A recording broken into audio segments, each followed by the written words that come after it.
అయితే నీకు ప్రశ్న అడుగుతా చెప్పరా అడుగుపరా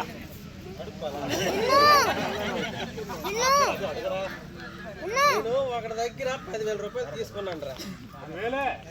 అవునరా, 4 సంవత్సరాలు తిప్పినాను రా.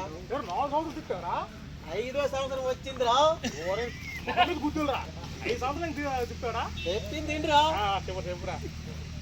అయితే ఇప్పుడు వడ్డీ ఆడు కట్టాలా నేను కట్టాలి? చెప్పింది నీవే కడతాడు.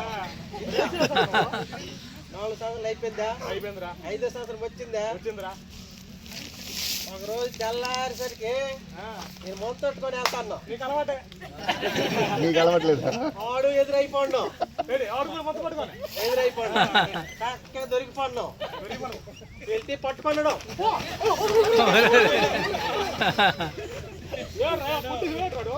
కొట్టేవారు నాకు.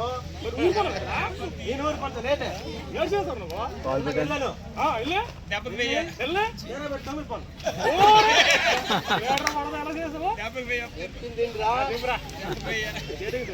తెల్లవారు 6 గంటలకు తొంగున్నాను. సాయంత్రం 6 అయ్యింది. తొక్కేటాను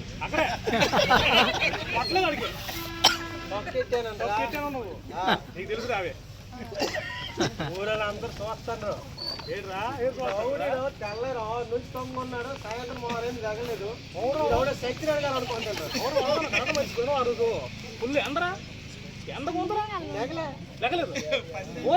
మధ్యాహ్నం వర్షం పడ్డదిరా. అయినా నెగలే మరి ఏడు రా, నువ్వు వేడి చేశాడా?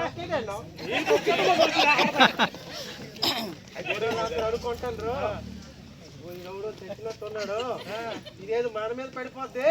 ఎవరు చేరలేదు. పోలీస్ కంప్లీట్ అని అనుకున్నాను. మరి ఎవరు ఆర్డర్ అయితే ఎప్పుడైతే పోలీస్ కంప్లీట్ అన్నాడు, నాకు పంపించినాడు. ఆయన గుండెలు రైలు పడిపోయి ఆడికి గుండెలు రాలుకోదురా, రైలు పడి పరిగెడతాయి. డేట్ జరిగింది, చీకటి అయ్యింది, అవును లేరు. ఆడు మెల్లికి వచ్చి నా కాళ్ళ దగ్గరికి వచ్చి అంటాడు, నాయన నీకు అర్థం తప్పే, నువ్వు నాకు 5 పైసలు ఇవ్వక్కర్లేదు, లేచి వెళ్ళిపోరా.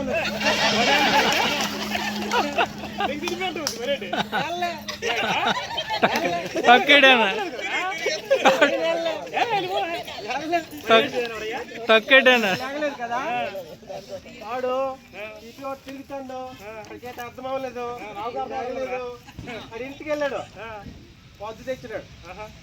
అది నా మీద నమ్మకం లేదు కదా, మాటల మీద నమ్మకం లేదు కదండి, పొద్దు తెచ్చినాడు. నాయన ఇదిగో ఈ కాళ్ళ ముందే సింపేస్తాను, ఇదిగో పొద్దు లేదు అప్పు లేదు.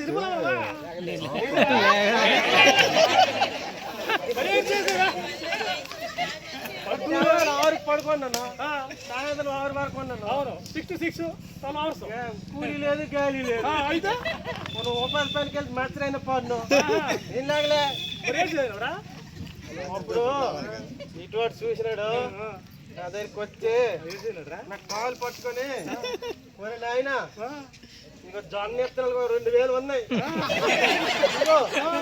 దండం పెడితే జోబులు ఎత్తేసి నాయన వెళ్ళిపోది దండము. లాస్ట్ కి అప్పులు అప్పులు లేచినాను. ఇప్పుడు చెప్పురా, వడ్డీ ఆవిడ కట్టడా నేను